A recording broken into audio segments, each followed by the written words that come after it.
नमस्कार, बहुत स्वागत है आपका। आप देख रहे हैं स्पेशल और मैं हूं आपके साथ मृदुल शर्मा। क्या कोरोना संकट के इस दौर में देश के तमाम धार्मिक संगठन और धार्मिक ट्रस्टों के पास पड़े अरबों रुपए के सोने का राष्ट्र निर्माण में इस्तेमाल करने का वक्त आ गया है? कुछ खास मेहमान हमारे साथ जुड़ गए, सीधे उनका रुख करेंगे। खुद इस समय पृथ्वीराज चौहान इस समय हमारे साथ जुड़ गए। पूर्व में मुख्यमंत्री रहे हैं, महाराष्ट्र के बड़े नेता हैं, लंबे समय से राजनीति में है। बहुत स्वागत है पृथ्वीराज चौहान साहब आपका, क्योंकि आपका लंबा अनुभव है। साथ ही साथ हम ये भी बता दें दर्शकों को कि मनमोहन सरकार में पीएमओ के राज्य मंत्री भी रह चुके हैं और फिलहाल सतारा के कराड से कांग्रेस के विधायक हैं। हमारे साथ स्वामी चिदानंद सरस्वती भी जुड़ गए हैं। ये आध्यात्मिक गुरु हैं और ये एक हिंदू आध्यात्मिक गुरु और संत हैं। स्वामी चिदानंद, आप क्या सोचते हैं? देखिए, ये आस्था का जो सोना है ना, इससे कोरोना का रोना दूर नहीं होगा। आज एक कोरोना है, कल कोई दूसरा कोरोना आएगा, परसों तीसरा कोरोना आएगा। बात सोने की नहीं है, ये देश की संपत्ति है और समाज के पास जो भी हो राष्ट्र के लिए होता है, राष्ट्र हित के लिए होता है। राष्ट्र यदि संकट में है तो कोई पीछे नहीं हटेगा, क्योंकि भारत जानता है कि भारत ने कभी बटोरने नहीं, बांटने की परंपरा है। भारत की परंपरा देने की परंपरा है। राष्ट्र पर जब भी संकट आया है, दधीची ऋषि ने अपना आश्रम, जमीन, संपत्ति नहीं बल्कि पूरी तपस्या से मजबूत हुई हड्डियों को भी वज्र बनाने हेतु दान कर दिया, ताकि राष्ट्र की रक्षा हो सके। गुरु गोविंद सिंह जी ने अपने चारों बच्चों को, अपने पिता को, अपनी माता, पूरे परिवार का, सबका बलिदान कर दिया। आज लंगरों में जाकर देखिए, कमाल लंगर चल रहे हैं। राष्ट्र बचे, धर्म बचे, संस्कृति बचे, समाज बचे, ना जाने कितनी संस्थाएं हैं इसके लिए सारी आगे आ रही हैं। आप आश्चर्यचकित हो जाएंगे, जहां पर सरकार नहीं पहुंच पाती है वहां ये संस्थाएं खड़ी हुई हैं, ये धार्मिक संस्थाएं खड़ी हुई हैं। अगर इनकी डिटेल बनाई जाए तो केवल सरकार की नहीं बल्कि समाज के भरोसे बहुत कुछ हो रहा है और इन संस्थाओं के भरोसे अद्भुत काम हो रहा है, चाहे शिक्षा हो, चिकित्सा। लेकिन जो जरूरी क्या है, यदि कोई नीति बनती है, सबके लिए बनती है, सभी धर्म स्थानों के लिए बनती है, तो विश्वास माने कोई भी पीछे नहीं रहेगा। बात कब्जे की नहीं, कानून की नहीं, स्वेच्छा भागीदारी की हो। तो आपका कहना है कि एक स्वेच्छा से सरकार अगर कहे धार्मिक संस्थाओं से, मंदिरों से, मस्जिद से कि आप स्वेच्छा से कुछ राशि दान कर दीजिए तो तैयार हैं, लेकिन अगर सरकार कहे कि आप इसके लिए कर्ज भी ले लेना, हम कर्ज पर लेना चाहते हैं आपसे, आप इसके लिए ब्याज ले लेना, या और कुछ आपको सुझाव दिए जाते हैं, तो क्या आपका मानना? सच्ची मानिए, लोग ना तो कब्जे को अच्छा मानते हैं ना कानून बिल्कुल को। ठीक। संविधान में विश्वास रखते हैं, लेकिन इन चीजों के लिए ना तो कानून ना कब्जा, इनके लिए तो लोग कर्ज पे कोई ये नहीं कि कोई ब्याज देने की जरूरत है, लोग तो अपने जीवन की बाजी लगा देंगे।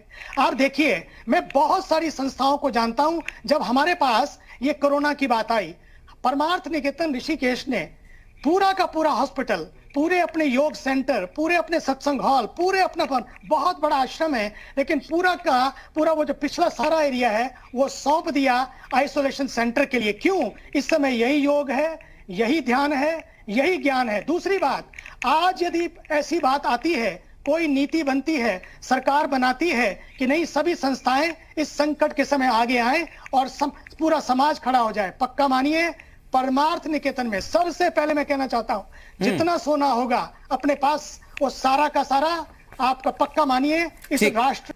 मुझे लगता है देश हमें देता है सब कुछ, हम भी तो कुछ देना सीखें। यही है इबादत, यही दीनों दुनिया, रखे ध्यान दुनिया में इंसा का इंसा। मेरी आवाज आ रही है? जी बिल्कुल आ रही है। अच्छा, मैं ये कहना चाहता हूं, अगर ये भ्रांति नहीं है, केवल बात सोने की नहीं, तो पक्का मानिए बात संपत्तियों की है, बात संस्कृति की है। तो मुझे लगता है सबको आगे मिलकर भारत के ऊर्जावान प्रधानमंत्री का साथ देना चाहिए। इस समय उन्होंने जो ये 20 लाख करोड़ का पैकेज दिया है, सबसे पहले मैं समझता हूं ये जो सड़कों पर लोग चल रहे हैं, ये जो बैलगाड़ी का भी एक बैल यूज करके आगे बढ़ रहे हैं, मुझे लगता है कि इस समय सारे मीडिया को, सारी बहसों को बंद करके केवल एक काम करना चाहिए कि इन सबको, किसी को भी पैदल ना चलना पड़े, चाहे कुछ भी करना पड़े, वहां पर उन तक वो साधन पहुंचे, ये सूचना पहुंचे, ताकि जहां है वहीं रुके और वहीं से उनके घरों तक एक व्यवस्था पूरी होनी चाहिए।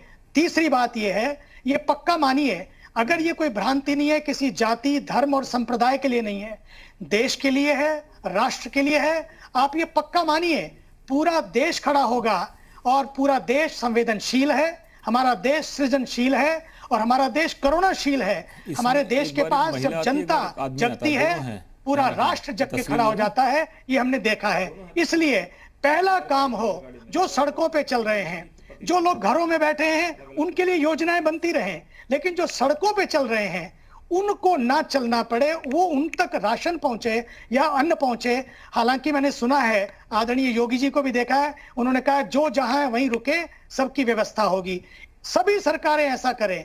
हजारों लोग जो अपने घरों को पहुंचना चाहते हैं, नेचुरल है, पहुंचेंगे, पहुंचना चाहिए, लेकिन जो लोग चल रहे हैं वो ध्यान रखें एक बात कि उनकी व्यवस्था हो, सरकारें ध्यान रखें। दूसरी बात है, जो घर पहुंच रहे हैं, मैं उनसे भी कहना चाहता हूं, जैसे ही वो घर पहुंचेंगे तुरंत ही माता है, भाई है, बहन है, सब गले लगेंगे। ऐसा ना करें, क्योंकि जब वो एक दूसरे के गले लगेंगे, पक्का मानिए ममता जागेगी तो निश्चित रूपेण कोई ना कोई कोरोना से पीड़ित होगा तो पूरे परिवार को पीड़ित कर देगा। ये भी ध्यान रखा जाए। आइए, सारे मीडिया को इस समय एक जोर देना है कि सारे समाज को जगाना है। बात केवल सोने की नहीं है, बल्कि जो सोए हुए लोग हैं उन सबको उठाना है और राष्ट्र के लिए उठाना है। पक्का मानिए, एक कोरोना नहीं, यहां पर हमारा भारत ना जाने कितने कोरोनाओं का मुकाबला कर सकता है। आइए, इस बात को ध्यान रखते हुए हम सबको खड़ा करें, सब साथ चलें, साथ मिलकर करें। तो बात केवल, अगर क्योंकि बात सोने की आ गई तो लगा शायद मंदिरों की बात हो रही है। अगर बात सभी धर्मों की हो, पूरे समाज की हो, मांगना नहीं पड़ेगा, लोग जुट कर खड़े हो जाएंगे, टूट पड़ेंगे एक दूसरे का साथ देने के लिए, क्योंकि अंत में ये भूल ना जाएं, हम एक परिवार हैं। इस वक्त पूरे धर्माचार्य मिलकर, क्योंकि आप जब सब एक साथ मंच पर आते हैं, चाहे वो हिंदू हो, चाहे मुस्लिम हो, चाहे सिख हो, चाहे ईसाई हो, या और भी जो हमारे अल्पसंख्यक समुदाय के लोग हैं, वो सब साथ में आते हैं आपके। आप दुनिया भर में जाते हैं, भारत की संस्कृति का प्रचार करते हैं, धर्म का प्रचार करते हैं, आपसे लोग मिलते हैं। इस वक्त एकजुट होने की जरूरत है क्या हमको? मुझे लगता है कि सबसे पहले तो अगर राजनीति से ऊपर उठकर हम राष्ट्र नीति के साथ चलेंगे, सब लोग साथ आएंगे, एक बात। दूसरी बात, मैंने बाकी धर्म गुरुओं से भी बात की है। मेरी अभी जमीयत उलेमा हिंद के मौलाना महमूद मदनी साहब से बात हो रही थी कि क्यों ना 10,000 पीपीई किट्स जो हैं और लाखों मास्क तो तैयार भी हो रहे हैं, पीपीई किट भी तैयार हो रही है, हम दोनों मिलकर उन सब तक पहुंचाएं जो स्वास्थ्य कर्मी इस समय अपनी जान की बाजी लगाकर सबके लिए रिस्क लेते हुए अब दूसरों की जान बचा रहे हैं। एक बेजान कोरोना जो सबकी जान ले रहा है, आज उन सब के लिए हम सबको मिलकर आगे आना होगा। देखिए, जब नीति बढ़िया बनती है और नीति सबके लिए होती है, किसी एक के लिए नहीं होती है, उसमें कोई राजनीति नहीं होती है, तो पक्का मानिए सही नियत से बनाई हुई लोगों की नियत बदलेगी और पक्की और नियति बदलेगी। दूसरी बात, लोग सामने से चलकर आएंगे। तीसरी बात, मैं चाहता हूं इन सारी सोने की बातों से भी उठकर जो लोग सो नहीं पा रहे हैं, सड़कों पर हैं, सबसे पहले हम उन्हीं की बात करें। चाहे कोई भी मीडिया बने, चाहे कोई माध्यम बने, मुझे बड़ा तकलीफ होती है जब मैं पिक्चर को देखता हूं हमारे, और उन पिक्चरों को कम दिखाया जाए, क्योंकि हमारे देश की छवि भी उसमें बदनाम होती है। हमारा देश, मैं चाहता हूं इस समय देश की छवि को बनाए रखने का टाइम है, ऐसी पिक्चरों को कम दिखाने का टाइम है, और किसी भी तरह की कोई पार्टी हो, दल के लिए नहीं, देश के लिए काम करे। इस समय दल की दलदल में ना फंसे, चाहे कोई भी हो, देश के लिए काम करें। इस समय ये देश पहले है और देश का वो तबका पहले है जो तबका इस समय मुसीबत में है, जो सड़कों पर है। चाहे हमें कहीं से भी कोई गुजरे, वहां से हमारे भाई बहन उनके लिए खड़े हो जाएं।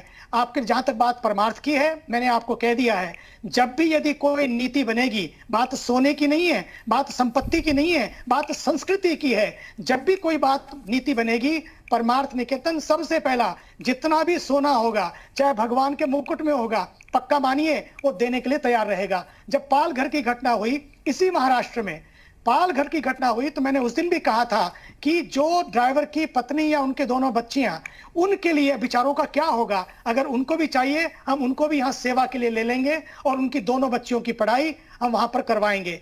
तीसरी बात, जो अंतिम बात है, सच मानिए इस समय कि चाहे कुछ भी करना पड़े, इंडिया फर्स्ट, और इंडिया में भी वो लोग फर्स्ट। जिनकी वजह से हम ये देश फर्स्ट है। सच्ची मानिए, जब ये बड़े बड़े भवन बनते हैं, बड़ी बड़ी इमारतें बनती हैं, चाहे कुछ बड़ा बड़ा और बनने जा रहा है, ये सारा का सारा उन लोगों की वजह से है जो आज मजदूर नहीं बल्कि मजबूर हो गए हैं।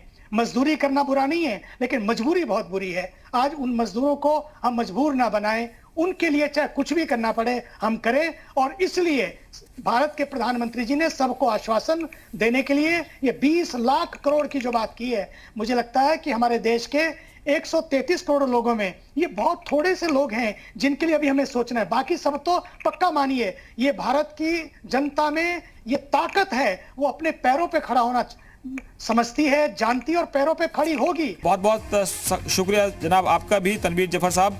और हम उम्मीद करते हैं कि हम सब धर्म की दीवारों से ऊपर उठकर हम इस लड़ाई को जीतेंगे।